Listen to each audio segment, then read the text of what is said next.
Okay. Sorry, I'm trying to figure out how to link everything up so that I can go live from Zoom and be live on multiple platforms at the same time. I realized I had some sound issues with my last video. So if you are hopping on, let me know you are here. Um, and I'm going to try to pull up the comments from both sections. Hi, Ken. How are you? Um, so yeah, I put like a little question box in my Q&A, then I wrote down the questions real quick in a note on my phone so that I could still address the questions and still be able to see what I'm doing. If you see me looking up, it's because I'm looking up at my Zoom camera. And if you see me looking down, it's because I'm looking at my Instagram. So obviously, if you are new here, I'm Allie Gingras, and I'm here to help you on your mindset journey. And I'm very excited. If you cannot hear me, please let me know in the comments. If you can, let me know in the comments. I just want to make sure everything is good. I think it's probably okay. I'll have to like watch the replay because last time it was kind of like choppy when I was just doing the replay. But I think it's because I had my microphone set off to the side. It's only like my second time using the microphone. Okay, so I'm going to blur my background over on Facebook because all of Harper's toys are distracting me because I haven't cleaned them up from today yet. Okay, and let me pull up the questions. Happy Sunday. Did anybody do anything fun for the weekend? And I really just want to like get into it. The reason it's taking me a little bit longer is because I've not actually streamed through Zoom to do this before. And then next time I will try to add in YouTube as well. So thanks for being here. I hope you had a great weekend. And I wanted to start off with like everybody commenting either now or when you're watching the replay, something you are grateful for, because I truly believe in practicing gratitude every single day. Like I think that gratitude is like a non-negotiable. Um, for me today, I am thankful for my kids and I'm thankful for my husband because on the weekends, he doesn't have to work on the weekends and I tend to get a lot of my stuff done, a lot of my content creation and a lot of my work for my clients and for my courses and all of that stuff done. And I appreciate him like being Mr. Mom all weekend, which he's like that every single day. So super thankful for him. And then let's just jump right into the questions. So, one of the questions I had was, how did I pick the topic that I wanted to coach on? And for me, um, it was personal. It was a very personal reason. And a big part of it was I had such a hard time with my mindset. If you knew me back in, oh, I don't know, through college, through high school, even my first few years outside of college, I was very reactive. I didn't have the best mindset. I was definitely glasses. Hi, Heather. I was very like glasses half full type of person, and mindset didn't come easy to me. Personal development, I originally thought was the biggest freaking joke. And I'm like, oh my gosh, why did I ever think that? um because it's probably single-handedly like the best thing that I ever decided to give a chance. And I remember when I got my first personal development book, it was because I signed up for network marketing and everybody was like, you have to read personal development every single day. And this wasn't even Prove It. This was a different company. And I was like, sure, I don't need self-help books. I'm good, which meant I needed the books. So for me, it was just a really big shift that I needed to find within myself. I needed to start looking at things. Everything was kind of falling apart in my life. I felt like I was stuck all of the damn time. I felt like I could not get out of my own way. And for me, it was something that was really, really important for me to be able to get control of my life and my emotions and the way that I think. Hi, Jen. If you can hear me, can you let me know in the comments? Because sometimes I don't know if things are, it's a little weird with the microphone now, but I want to test it out before I start recording my podcast. So for me, it was just a really big deal of trying to get my life back together, trying to put the pieces of everything together, trying to, figure out who I was, trying to become less reactive, trying to be a better partner at the time. Okay, cool. How are you, Jen? And I was really trying to figure out why I was so, I wouldn't say volatile, but I was definitely not receptive to a lot of feedback. I wasn't open to, all the things that I really should have been open to. I had a lot of issues when it came to people correcting me. Hi, Amy. I had to be right all of the time. I would argue till the death if I believed that I was right, even if I was not. I did not take that I was wrong for an answer. I had a really hard time with it. And it was something I just needed to get out from under me. And then when we started having financial problems, it got even worse. And we were both just in such a dark place. I was snapping at Tommy all the time, trying to behave. Isn't it? Are you actually going to behave? Are you going to be in trouble, Jen? Um, and I really needed to figure something out because I wasn't happy with myself. I wasn't happy with where I was in my life. I wasn't happy with my career. I wasn't happy with my body. I wasn't happy with my spirituality. I wasn't happy with really any aspect of my life that you could imagine. Um, and I just was miserable, absolutely miserable. Um, and I needed to change that. So that was me. That was what it was. We were at rock bottom. And then I met my friends at Prove It, and it changed my life. And they introduced me to more mindset stuff. And I had heard about manifestation and I didn't really know what it was. And I kind of was like, oh, this is some woo-woo bullshit. Always in trouble, but I do try to behave. But it's always more fun to like not behave, right? So I kind of like started reading about it and I started learning a little bit and I started doing the like guided journals and I was like feeling so stupid all the time. I was like, this is not working. This is not working. And then I was like, you know what? I'm going to give it a real shot because I need to do something for myself, for my family, for my relationship, just in general. Um, I just needed to get my shit together. Um, and I started leaning in. And then that's when the magic started happening. And I started being more positive and ketones elevated my mood. And I just didn't want to look back because I didn't want to be the person that I was. And I was so in a scarcity mindset all the time. So that's why I picked my niche. That's why my mindset, manifestation, and confidence is one of the biggest things for me. Every life experience I have had has led me on a path of discovering how to change my mindset so that I didn't become the victim of my own circumstance. So that's that. That was the first question. If you guys have questions for me, drop them in the Q&A. Literally, you can ask me anything about anything. Nothing is off the table. Maybe. Um, the next question I got was what anagram am I? I am an 8, which leads even more to the whole mindset thing. When 8s are out of alignment, we're toxic, we're volatile, we are explosive, we are the challenger, we come to the table ready to fight for what we believe in, to stick up for whom the people we love and the people who do not stick up for themselves. That is absolutely my personality, 150%. But when we are in alignment, we make really good leaders and we tend to put the energy in the right places that we need to. So that's me. I'm 100% an Enneagram 8, and I am also I'm a color red personality. And let's see what else. Oh, this actually leads into the next question. Do I know my human design? I do. And actually, human design is something that I'm learning more about because I honestly didn't know a whole lot about it until recently. And if you have not looked into your human design, you need to because it is so freaking accurate that it's almost a little like scary because learning more about it, I am my human design is a manifester, which hello.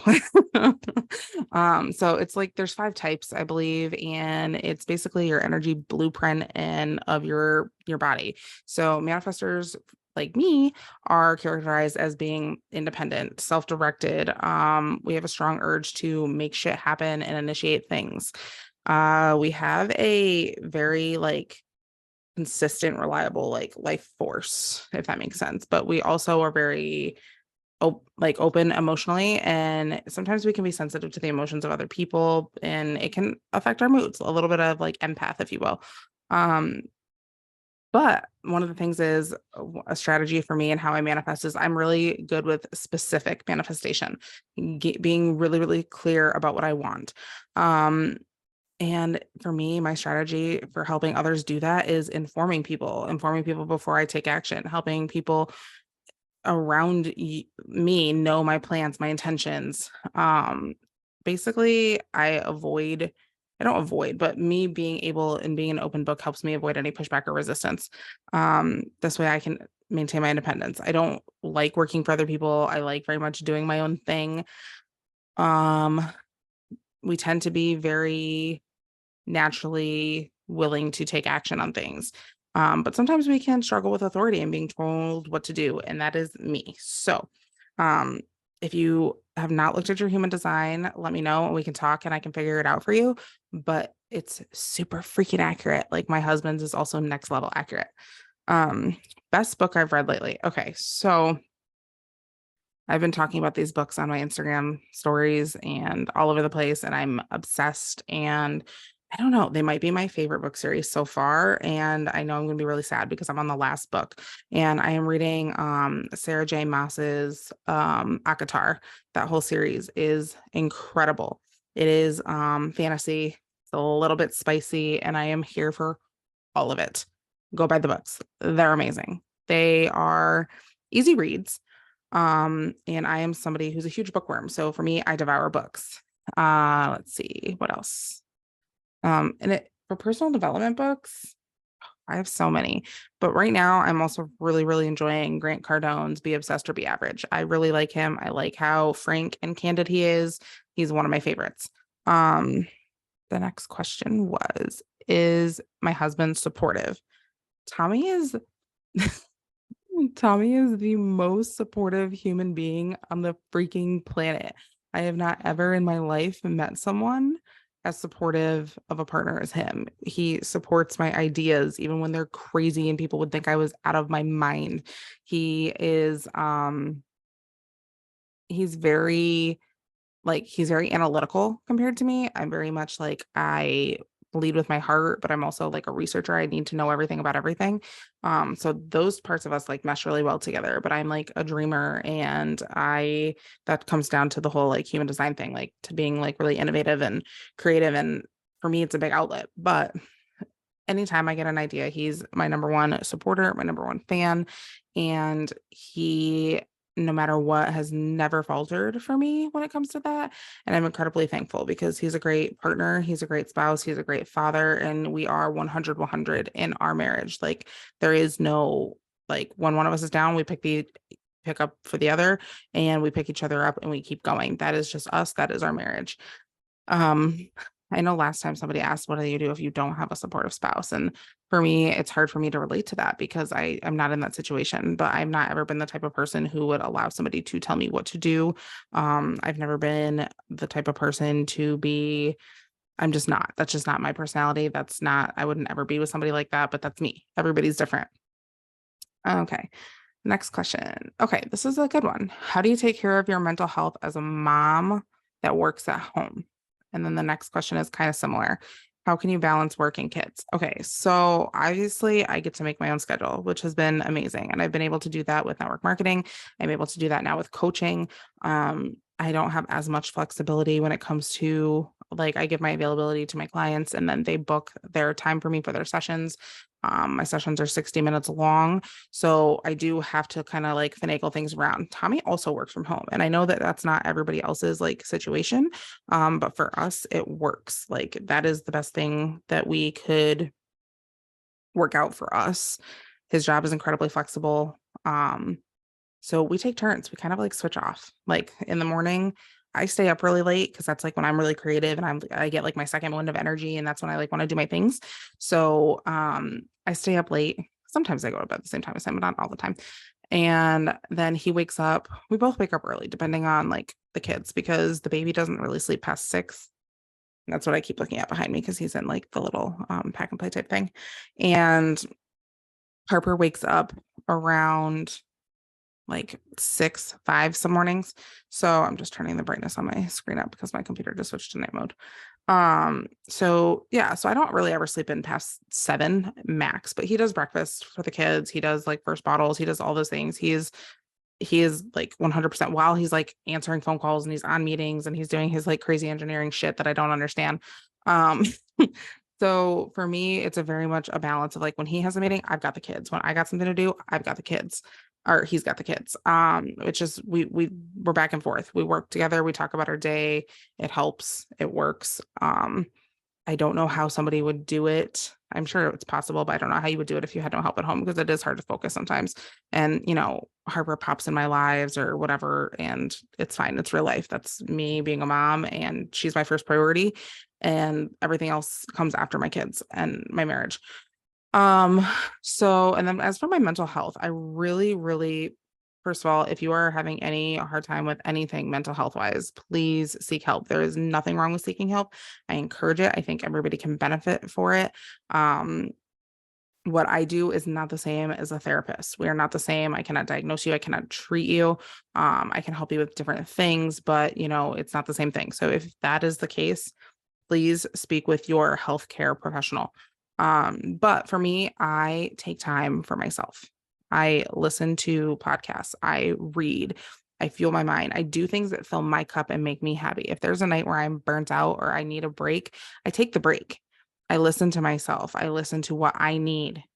It's not selfish. It's not, because if you can't be a little bit selfish with your time and the things that you need, you cannot pour from an empty cup, which means you cannot be there for your kids. You cannot be there for your spouse. So it's really important to take care of yourself. That self-care part is amazing. And it's something that is like a non-negotiable. And it's something I used to neglect a lot. And for me, I noticed that was a problem. Um, I'm trying to think what else. I journal every single day. I meditate once to two times daily. I do affirmations. I spend a lot of time filling my tank because I am pouring into other people's cups all day long. And for me, it's a priority, and it should be for you because you are important. You are 100% important. You are a gift to your family, to your friends, to this world.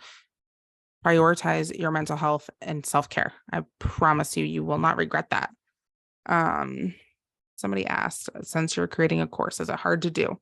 So obviously, like I really enjoy like one-on-one stuff. I love being able to connect with people individually. I love being able to listen to somebody and hear them and actually actively listen without thinking about what I'm saying next and help them troubleshoot and pull the things that they need to out of themselves, because we all have that greatness deep inside of ourselves. Um, I'm gonna just move this over here so that, well, I don't want that in front of my face. Okay, that's fine.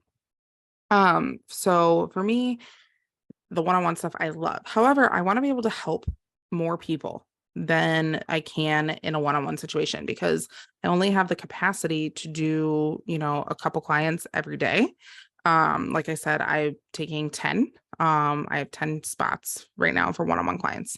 Um, because I don't want to put too much on my plate where I can't give my clients the attention that they need. A course helps me help more people at a bigger scale. And then they always have the option to come to me for one-on-one help or whatever.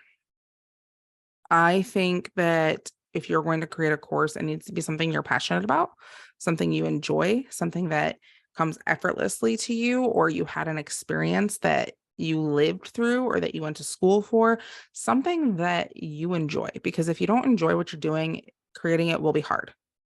I really enjoy what I do. I really enjoy personal development. I really enjoy lifting people up. I enjoy instilling confidence in other women. I enjoy helping people manifest. I enjoy helping people change their mindset and go from scarcity and lack to an abundance thought process. I enjoy it. I embody it. It is 100% my passion. So I don't have a hard time creating the things for that.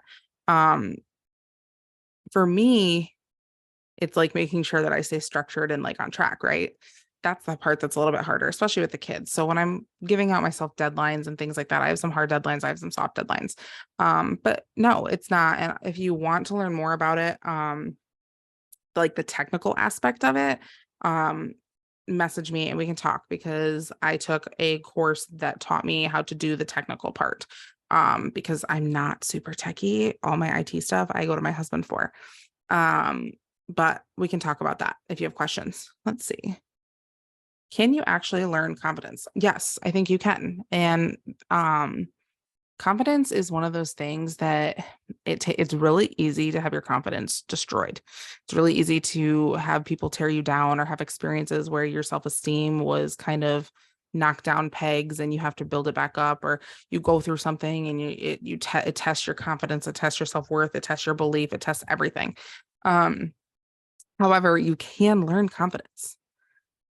It is one of those practice and practice and practice things. And in the beginning, for me, it was like a fake it till you make it kind of thing, but you can learn confidence. And I'm actually creating right now a 2 week long mastermind for teaching you how to boost your inner confidence and how that affects your manifesting journey, and how having confidence and manifesting, how they're intertwined, and how the more confidence that you have truly impacts how well you can manifest.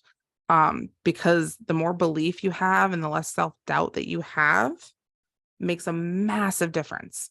Um, okay, the next thing. How do you gain confidence in social situations? So it depends. Are we talking about social anxiety? Or are we just talking about when you're meeting new people and you don't know a lot of people in the group and you kind of are the new person walking in? For me, I'm very extroverted, but I have introverted tendencies. I know a lot of people say like an introverted extrovert or extroverted introvert's not a thing, and I have like doubts on that, because when I first get around a bunch of people, I'm a little bit introverted, but then as soon as I start like socializing and whatever, then the inner me comes out and there's my extrovert. Um, for me, it's practice. And I would say that practicing it, affirmations, giving yourself some affirmations about confidence in those situations, telling yourself, I'm social. People like to speak with me. People like to talk to me. People like to hear what I have to say. Um, let's see, visualizing you in those situations ahead of time. How visualize what it feels like walking into the room. Put joy to it. Start practicing. The more you put yourselves in those situations too, the more you're going to be desensitized and you're going to be less triggered by being in like social situations. Um, Start doing networking things. Start going to local events, because the truth is, if you go to a local event and you don't know anybody, you don't ever have to see those people again. So it doesn't matter, except that you're putting yourself out there and you're making yourself uncomfortable to grow, because nothing good stays in our comfort zone. Um, Obviously there's different levels of social anxiety as well. So there's a little bit difference with that. But I truly believe that sometimes like exposing yourself multiple times in the situation and getting to know people and putting yourself out there is going to also help you gain confidence. And even if you make a fool of yourself once or twice, you learn from those experiences. So you gain more confidence. Okay. Somebody said, what if there's a typo? What if, oh, okay. So this I think is probably the same person that asked about the course thing. It says, what if I don't have anything excited to share or teach? I'm gonna call bullshit. I'm gonna call bullshit, because every single person on this planet has something that they can share. Every single person on this planet has a gift. Every single person has something that they can teach. Every single person has hobbies and interests and experiences and just life experiences. Everybody has something to teach on. What is something in your life, in the comments right now? Tell me in the comments. Tell me right now, what is something you have been through in your life that you gained experience, that if somebody asked you how to do it, you'd be able to explain it to them in a way that they understood.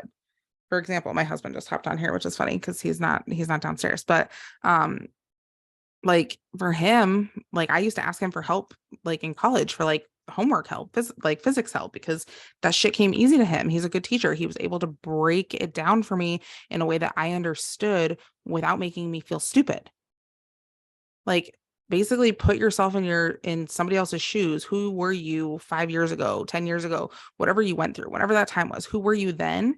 And how did you get to be the person you are today? Because every single person has something to share. Every single person has a gift. Every single person can help somebody. The more we share and the more we have human connection and the more that we truly extend our hand to people to help them, one, you get better at teaching. And two, you help people. People don't feel alone. People feel like they can learn from other people and people don't have to stay stuck. It's amazing. So you have something to share. You have something to teach. Okay. Somebody asked, what is manifesting? Okay. So when I first heard about manifesting, I thought it was all that like woo woo bullshit. And I was like, I don't know about this. Like, I don't know. And if you can't tell, I talk with my hands a lot. I'm sorry if that distracts you. Manifesting is, if you have heard of the law of attraction, this is probably one of the simpler ways to explain it. There's a lot more that goes into it. And there's like, if you Google it, there's 75,000 million things that will pop up. And some of them are relevant and some of them are not. And some people really overcomplicate it and some people do it really simply, like simply. And A lot of it has to do with the law of attraction, and what you put out into the universe comes back to you. Like attracts like. So when you create your own reality, you're creating your own reality with your thoughts, your actions, your words, your energy. Like that happens. So when I'm manifesting something, I'm putting a specific intention out to the universe. I'm asking for something specific. I'm focusing on that. I'm focusing on having it, not having it. You can manifest good, you can manifest bad. If you are thinking from a place of lack, or you're thinking that you're never going to have something, then you won't have those things. It's really it takes practice, because we have a lot of limiting beliefs and a lot of blocks that come up for us, and a lot of times our own subconscious gets in our own way. So a lot of people will be like, manifesting doesn't work, but at the end of the day, it's not that manifesting didn't work, it's that you had duplicity in your heart and in your thoughts and in your beliefs that caused it not to show up for you. Or you believed and you believed and you believed, and then time went by and it didn't happen right away when you wanted it or expected it to, so you gave up. And you gave up right before the fucking miracle was going to happen in your life, because manifesting and law of attraction happens when you put yourself out there and you trust the universe and you don't put limitations on the universe. It's not about the how, it's not about the like the way that you're going to do it. It's not about the when. You trust the universe. The universe is going to guide you, and the things that are you're going to attract, you have to be willing to take the inspired action to make it work. So it's like attracts like, positive, negative.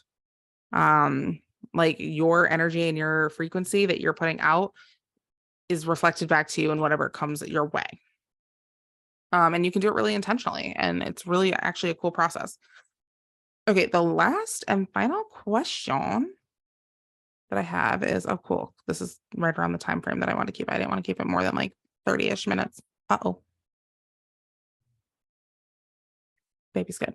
The next question was, how long does manifesting take? And same thing. You can't put a time on it. You have to trust the universe, and you have to have faith even when something looks impossible, and you have to hold that faith. And whether it's the universe, God, whatever you believe in, those desires were placed in you by the divine.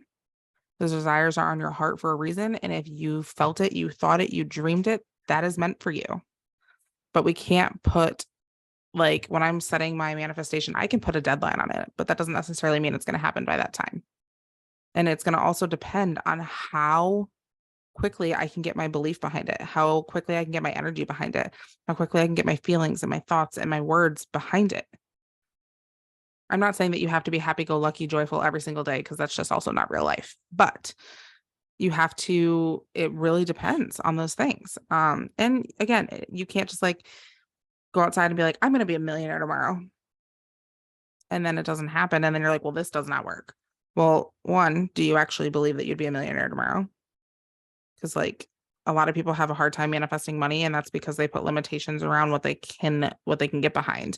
Somebody could be like, oh, I can get behind making $50, or I can get behind making or getting like a free coffee or something, and it'll happen.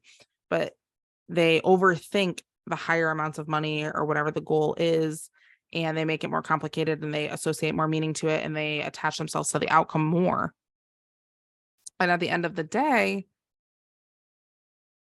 hi Erica, attracting $50 and attracting $100,000 is no different.